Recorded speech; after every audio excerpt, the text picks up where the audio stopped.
जय भवानी दोस्तों, हर हर महादेव। इस वीडियो में मैं बात करने वाला हूँ गुप्त नवरात्रि की। जी हाँ, गुप्त नवरात्रि की। साल में 4 नवरात्रि आती हैं, जिनमें से 2 उजागर रहती हैं और 2 गुप्त रहती हैं। उजागर नवरात्रि आती है चैत्र और कुमार मास में, और जो हमारी गुप्त नवरात्रि है वह माघ और आषाढ़ मास में आती है। जो हमारी उजागर नवरात्रि रहती है उसमें हम नव दुर्गाओं की पूजा करते हैं, और जो गुप्त नवरात्रि आती है उनमें हमें माँ दुर्गा के महाविद्याओं के रूप हैं, उनकी पूजा करते हैं। ये जो महाविद्या हैं, ये 10 महाविद्याएं हैं। इनके नाम हैं काली, तारा, त्रिपुर सुंदरी, भुवनेश्वरी, भैरवी, छिन्नमस्तका, धूमावती, बगलामुखी, मातंगी, कमला अर्थात लक्ष्मी। इन्हें गुप्त नवरात्रि इसलिए कहा जाता है क्योंकि ये सिद्धियों और शक्ति प्राप्त करने के लिए रहती हैं। इस नवरात्रि में आप जो भी पूजा पाठ करते हैं इसे गुप्त रूप से करी जाती है। अर्थात आप किसी भी देवी के लिए पूजा कर रहे हैं, चाहे वो दुर्गा जी हो या आप किसी दूसरे भगवान की पूजा कर रहे हैं। यहाँ गुप्त नवरात्रि में सिर्फ देवियों की पूजा का ही महत्व नहीं है, दूसरे जितने भी देवी देवता हों उनकी पूजा का भी काफ़ी महत्व है। लेकिन विशेषकर यह जो गुप्त नवरात्रि है इसमें 10 महाविद्याओं की पूजा करी जाती है। 10 महाविद्याओं का ध्यान, भजन, होम धूप आदि ये सब करा जाता है। 10 महाविद्या दुर्गा जी का ही रूप है। दुर्गा जी ने ही अलग अलग अवतार और रूप लिए हैं अपने अपने भक्तों के रक्षा और उनके कष्टों के निवारण के लिए। उनमें से सबसे मुख्य रूप है उनका भगवती काली। इन 10 महाविद्याओं में भगवती काली सबसे सर्वशक्तिमान, और जितने भी 10 महाविद्या हैं सिर्फ भगवती काली ही की पूजा करने से ही इन 10 महाविद्याओं की पूजा का फल मिल जाता है। आप अगर चाहें तो आप 10 महाविद्याओं की पूजा एक साथ भी कर सकते हैं। मंत्र हैं उनके जिनसे एक साथ ही आप 10 महाविद्याओं की पूजा कर सकते हैं। उनके ध्यान के मंत्र हैं, वो मैं आपको अभी आगे बताऊंगा। आप उनका उपयोग भी कर सकते हैं।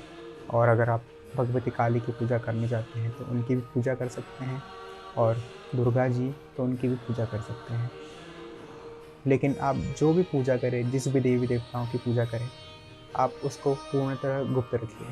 अगर कोई पूछता भी है तो आप उसे ना बताएं कि आप क्या कर रहे हैं, क्यों कर रहे हैं, इसका क्या कारण है।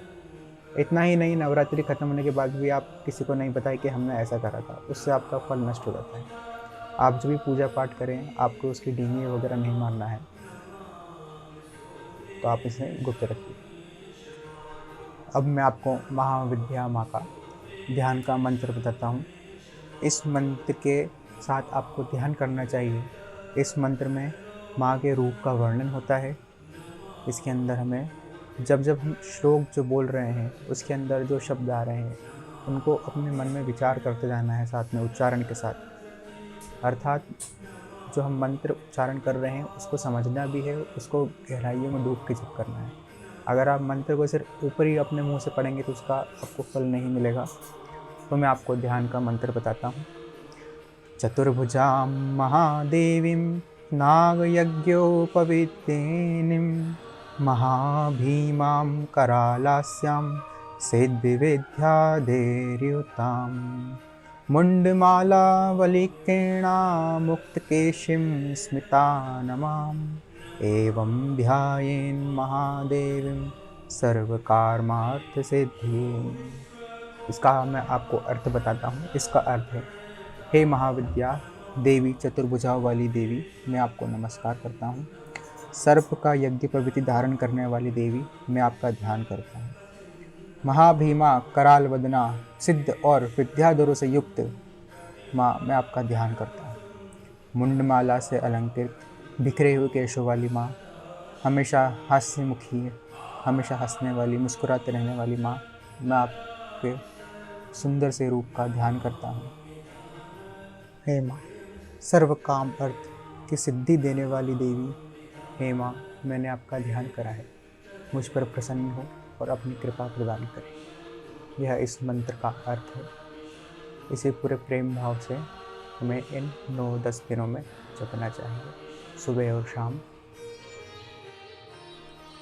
इसके अलावा जो 10 महाविद्याएँ हैं, इनमें वैसे तो भगवती काली की पूजा करने से सभी देवियों की कृपा एक साथ प्राप्त होती है, लेकिन अगर किसी को विशेष रूप से फल चाहिए कि मुझे ये फल चाहिए, उसके लिए आप पूजा करना चाहते हैं, तो आपको अपनी मनोकामनाओं के अनुसार इन 10 महाविद्याओं में से आपको चयन करना चाहिए कि आपकी मनोकामना क्या है। उस अनुसार आपको उन देवी की साधना इन 9-10 दिनों तक करनी चाहिए।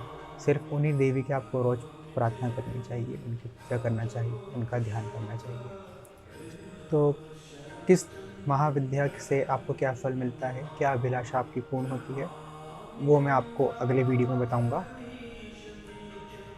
आप ये वीडियो आपको कैसा लगा कमेंट ज़रूर करें। आपको और क्या अपने अनुसार अगर कोई आपकी इच्छा है, आप किस बारे में जानना चाहते हैं, तो आप कमेंट करके बताइए, मैं आपको बताऊँगा। धन्यवाद। हर हर महादेव। जय भवानी।